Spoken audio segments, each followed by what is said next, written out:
Thank you for joining us. You're listening to the Write Project podcast and radio program. This is a show about writing and modern Newfoundland author culture. This program is produced and recorded at CHMR FM 93.5 FM in St. John's, Newfoundland and Labrador, and is aired on other great stations in the province and elsewhere in the country. It can also be heard online at www.chmr.ca. I'm your host, Matthew LeDrew, author of the Infinity series and founder of Engine Books. Let's see what we have today.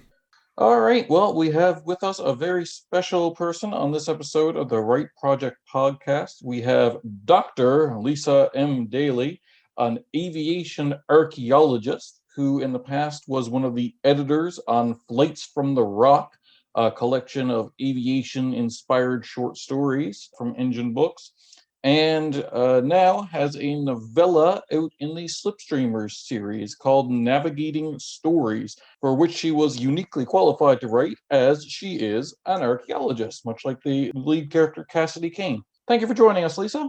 Thank you for having me. Absolutely, 100%. Tell me a little bit about writing for Slipstreamers and your story in particular, and what it's about, what drew you to it, whatever. Writing for Slipstreamers, it seemed like an interesting call. I was, a little bit surprised when my story idea was accepted, because I've really only done short stories up to this point. So this was my biggest fiction project. But the character of Cassidy Kane, she was really interesting. I mean, you've got that adventure archaeology side of things, and maybe a little bit Indiana Jones compared to some of the stuff that I would end up doing in the field. But then as an airplane archaeologist, I have been on sites where there are potentially bombs. So, there's really interesting that kind of relation there, where there can be excitement to archaeology. So the idea of an archaeologist going into different worlds and having to look for different things and chasing that adventure really appealed to me. No, that sounds smart. That sounds cool. Really? Bombs? Yes. Okay. Wow, I did not realize that. That's quite interesting. See, I always say Indiana Jones when I'm trying to pitch it to people. If I thought people knew what Relic Hunter was, I would just say Relic Hunter, but nobody but me and maybe you remembers that. I don't think I ever actually... Nope. Yeah. And Relic Hunter was basically just female Indiana Jones kind of thing. But it was okay. 90s, so they really... Like, it wasn't like, oh, she's just an adventure. Like, they kept finding excuses for her to be in lingerie. And I'm like, I don't remember Indiana Jones ever strutting around in his Calvin Kleins. You know what I mean? Like, why is this necessary? Well, I'll have to say, I've never done any archaeology in lingerie. I'm not kidding. It was a TV show, Relic Hunter. And the opening credits, like one of the shots, is her in lingerie with her two assistants on either side of her looking at a book like they're doing research. Like she's standing there in just lingerie while they look over her shoulders doing archaeology research. Has that happened? Not to me, and particularly going out in the field, to be honest, there are way too many bugs to wear that little clothing. That's fair, probably. So there are no scenes like that in Slipstreamers that I'm aware of yet. Not in mine, at least. No, definitely not. Okay, good fun. So you're writing for it. Have you read any the other stories that are in it? I have read all of them up to just starting Jen Shelby's. I started that last night as I was pre-ordering the one after hers. That's John Dobbins, yes? Yeah, John Dobbins. Yes. Yours is the next one, I believe. Yes, it is. Yeah. So I've read all of them up to this point.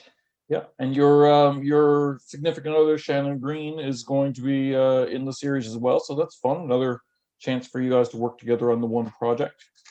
Yeah, in separate parts of it. Very separate. But apart.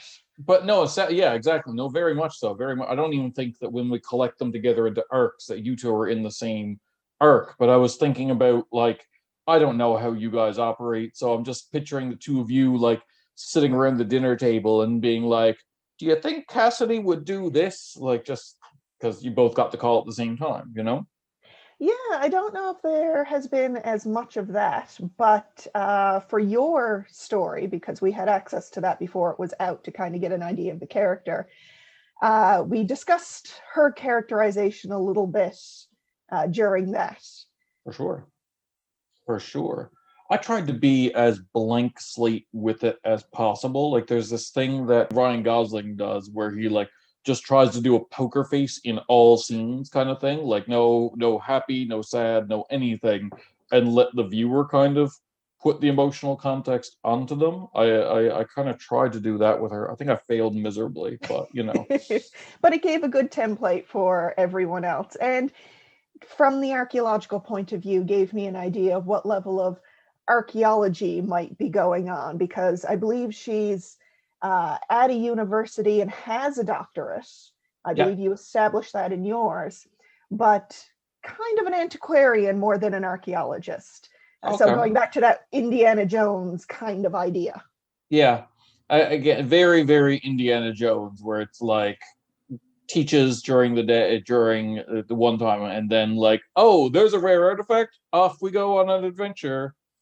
Mind you, I did attempt to start off with a proper archaeological site and I try love to that. capture some of that excitement that archaeologists can sometimes feel when you find something exciting in the dirt, and the disappointment of the others, because there's always that one person who has one unit that has everything in it, and you might be a meter away from that person going, why don't I have anything? Why are you finding everything? This is boring.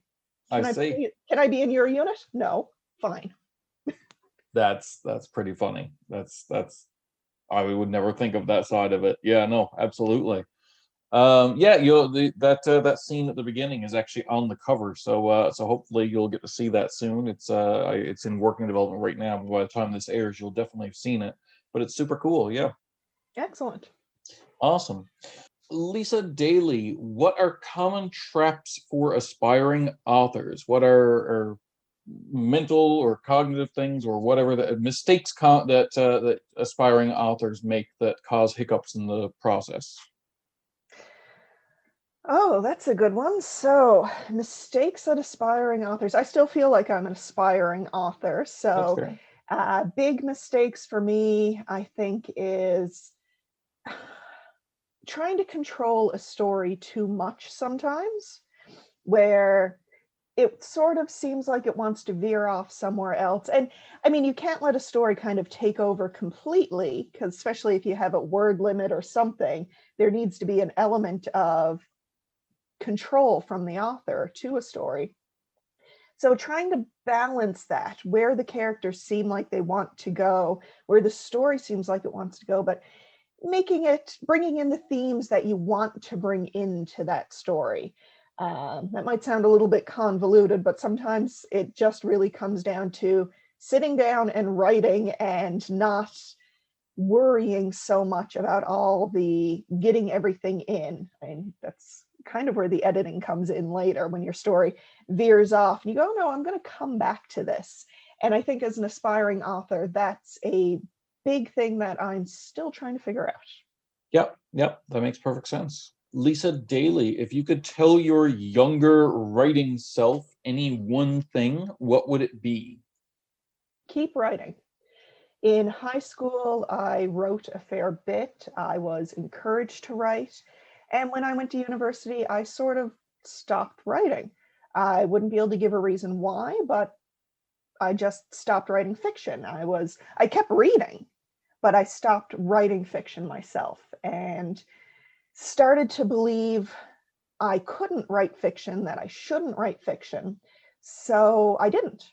And it wasn't until years later that we started hosting a writing group in our house, myself and my husband, that I decided, you know what, I'm going to give this a try again. So I think the big thing would have been telling myself to keep writing, because I fell back into a lot of those old high school mistakes and had to kind of relearn how to write a little bit. But if I'd kept doing it, I would have been way ahead of where I am now. Hopefully. Absolutely. Yeah, absolutely. Okay. Lisa M Daly, what is the best money that you ever spent as a writer or on your writing? That's a good question. I guess it would depend a little bit on how you would define money spent. See, I say like on a computer or also like on a vacation or anything, like however you justified it. You know what I mean? Oh no, I get that. Yeah. But a lot of my stories have, well, particularly this one for Slipstreamer, has an aviation side of it, has almost, yeah, there's an aviation side to the story, and there's community interactions with the aviation groups within the story. And this can all kind of go back to my own research as my doctorate research. So if you want to get really big view for that, the best money spent was probably on my doctorate to have all this background research that I can just access easily. But it also has given me the ability to research efficiently if it's something that I'm not familiar with. So I think my years in archaeology, all that schooling, has probably been the best investment for helping me write historical fiction, or, fiction with some inspiration out of history. Other than that, if you want to get a little more simplistic with it, I've been using For the Words, which is an online program. It's a game, so the more you type, the more you advance within the game. That's a thing? That is a thing. Okay. Wow. All right. I didn't know that. Oh, cool. Lisa M Daly, what did you do with your the first money that you made as an author? To be honest, I spent it on embroidery to be honest, I spent it on embroidery patterns. Cool. All right. Fun. It is Lisa. for me, when the machine works, at least. Yeah, for sure. Lisa Daly, what in your knowledge or in your mind, what's the most unethical practice in the publishing industry today? Oh, that's a big one, and one I have not really contemplated. Um, there's a big part of me that has a lot of issues with the so-called publishers out there who say they're publishers, but it's really self-publishing. They Vanity do the press. very bare minimum of editing. Vanity press, yeah. Yeah. But they do minimal editing. They don't rein in their authors. I have seen some books that have crossed lines that really a proper publisher would not let an author cross. Yeah. I won't get into what some of those are, but and they take so much money from these authors and letting them put out such subpar material at times. Now, certain authors can put out amazing things. Oh yeah, that's actually an interesting point. That's an interesting point that I never thought of before, because like I've said before to, I won't name the publisher, but to their faces and in private, that some publishers publish things as though they can't be sued. You know what I mean? Like you might not be able to be successfully sued, but like, what are you doing here? Like, you know what I mean? Like, say publishing nonfiction without checking the sources or stuff like that. Like, you know what I mean? Like, and I'm just like, what are you doing? Like, I know someone else wrote it, but you still chose to publish it. I always wonder, I never would have thought of this before you said that, because when it's a real publisher, not a vanity press, then it's clear, like, oh yes, you can sue the publisher. But like a lot of these vanity presses are just printers that are operating under the facade of being a publisher, and it's a pay to play service kind of thing. What happens when something, because no one's looking at it, they're just printing it, what happens when something does get through the gates that's lawsuitable? Like, what happens if it, like, because they still say they published it. Like, can they be sued by someone if someone's pissed off? Yeah, well, that's not even the side that I've been thinking, but I have seen some of the vanity presses put out songs. So, you're supposed to get permission before you can put in lyrics, especially if you're attributing them to someone. And at one point did look at somebody who published through a vanity press who was going to give their book to an artist who was heavily Notoriously quoted and litigious. you probably should not do that. This is a bad idea, because if they read it, what little you might have made, you're going to lose, and then some. I know of which you were. I know of which you refer. Yes. Yes. Yes. The king of the king of bad ideas. I call that human. Yes. Oh my. Good answer. Good answer. Lisa Daly, what was an early experience where you learned that language had power?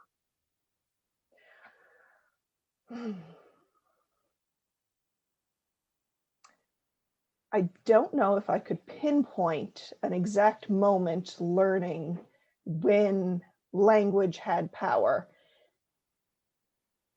because I don't know, growing up, it always seems like there has been power to language, how it gets used, tones, just being able to use your words or someone using words against you. Particularly when things like the internet started becoming a little more common. I'm dating myself now, but I always found that on things like, really dating myself, ICQ, I always had that inability to come off as myself. I always came off as very rude in just writing in sort of a chat thing. So I could see where language would have different power in different ways, where it could change depending on your tones, and without having tones with early chat things. And I mean, you didn't even really have emojis or anything like this. You could see how that language could change. And so these small interpretations can lead to big shifts in power within a conversation. For sure. Yeah. I like that. That's cool. All right. That's another unique answer. I like this. All right. Lisa Daly, what are important magazines for writers to subscribe to? That's a bit of an old question, so I've been changing it to what writing podcasts or newsletters or anything like that do you recommend? I have none to recommend. Sounds perfect. I like to read, but I don't read much in the way of newsletters, podcasts, which is a shortcoming of mine. See, I'm not even sure that it is, because sometimes I'm like, much as I mean, in some ways, whatever people find helpful. But to me, like, I'm on the one side, I'm artsy when it comes to writing. Sometimes I'm very like scientific, where I'm like, no, there is a pattern to stories, and the human brain is really good at learning patterns. All you need to do to be a competent writer is have a story idea and have read and continuously read. You know what I mean? Like, if you're reading enough, your brain's taking in those patterns, filtering it through your human experience, and then you can push out more patterns, you know? And I get that. And that's kind of where I see myself, because I read, and I read a lot and a huge variety. I am very much of the opinion that if you are a reader, if you're a writer, you should be reading.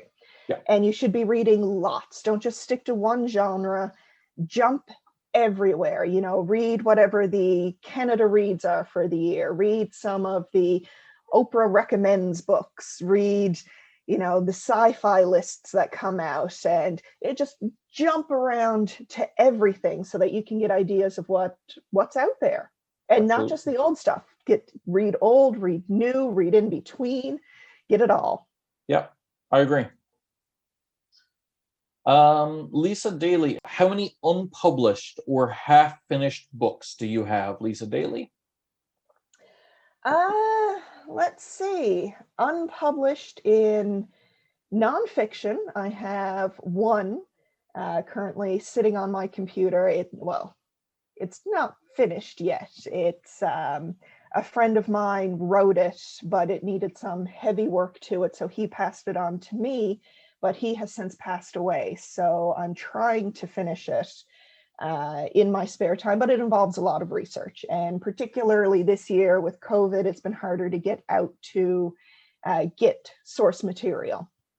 When it comes to fiction, there's lots of short stories that are unpublished, and two big fiction ideas that I have outlined and picked at and have a few chapters here and there written or a few sections written, but nowhere handy to complete yet.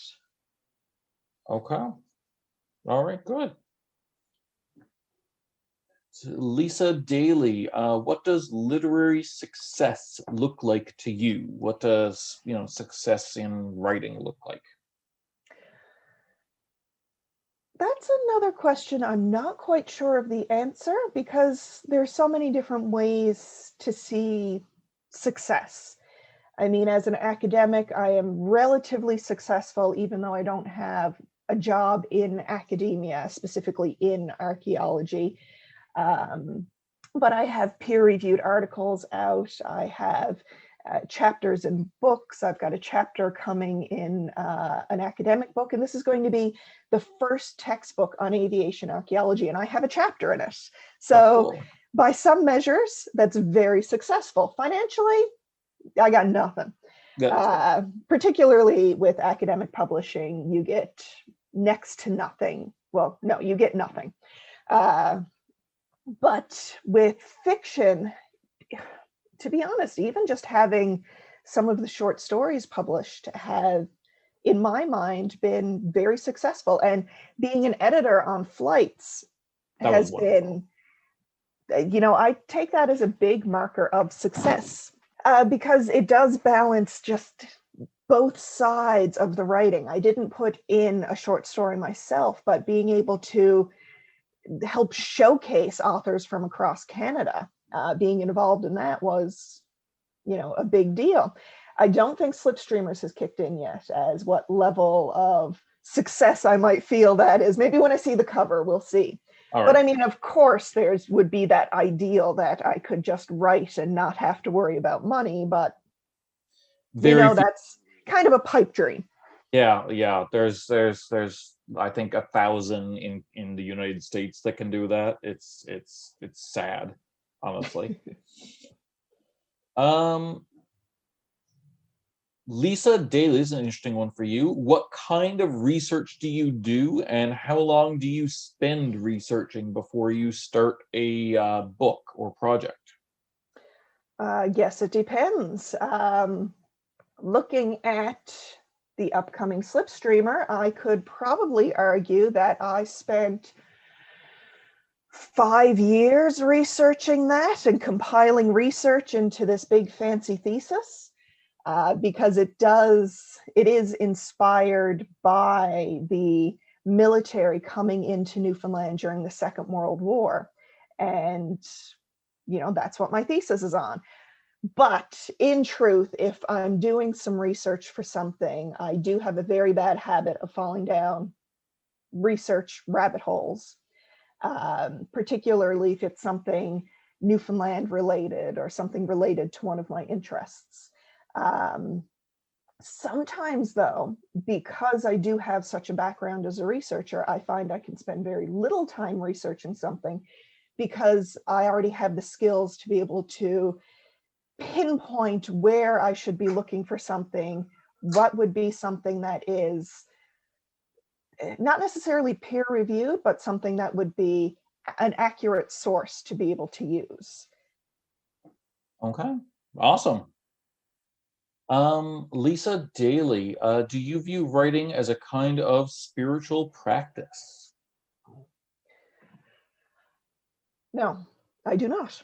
I view it as a hobby, but I will be honest, my spiritual practices are different. Yeah, sounds right. When I spoke to Laura Lena Dunn about that one, I, for some reason, phrased that question as, "Hey man, do you like writing a spiritual practice, dude?" And she spent a good minute just staring at me like, what? Priceless. Lisa Daly, what period of your life do you draw on the most when you're writing? Your childhood, your teenage years, young adult, adult? I probably draw on more now. So I probably draw on my life more around the present, but there can be very much some influences from uh, university years more than anything else. And the past couple of years have had a lot of ups and downs, so it's been easy to draw on that. So there's, more university years, there's meeting my future husband and the dating and wedding and all that fun stuff, moving away for work, coming back for work, trying to find work. So all these things can be seen at times in my writing. It may not always be recognizable, but there's definitely some influence. For sure. Okay. Lisa Daly, have you ever read anything that made you think differently about fiction as a concept? Hmm. I don't know. I've never been one of those to say, there's been a novel that has defined a period of my life or a life-changing novel, because every piece of fiction can bring something new into the thought processes, into life. Now, there's other pieces of fiction that it's like, okay, I've read this, it's gone now. But I've never had one of those big kind of life changing moments. I've seen things that I've liked, like looking at, say, oh, Philippa Gregory, I believe. She does like the historical fictions that are really deeply focused in history, and there's very little fiction to it. It's mostly the history. So I've seen that extreme for how to do historical fiction where it's almost nonfiction with just that hint of fiction, right up to purely out of an author's imagination and everywhere in between. So I think it's just the broad spectrum of everything fiction and what can be done has been more of an influence than any one work. Cool. Lisa Daly, in your mind, what are the ethics around writing about real historical figures? Are there any? What should you kind of do and not do? That really depends on the context in which you're writing. If you are writing nonfiction, then you really have an ethical responsibility to portray things as true to history as possible. But at the same time, you have to realize that you have a bias for what's true and what's not. But for fiction, you can play with that a bit more. So if it comes to an ancient historical figure, then you certainly have much more leniency in how you can portray somebody. You can cherry pick kind of what you want. But if you're looking at something a little more recent, someone who might have, living descendants, then I think you really have to be careful in how you portray such a thing and have to be able to back up how you're portraying that historical figure with research. Thank you very much for coming on the Right Project podcast, Dr. Lisa M. Daly. It's always a pleasure to work with you and to have you on the program. Thank you for having me. It was a pleasure. All right, well, thanks for coming on again. For all of you, we'll be here again next week at 4:30 Newfoundland time or online at chmr.ca. Please tune in and we'll talk more about writing culture in Newfoundland.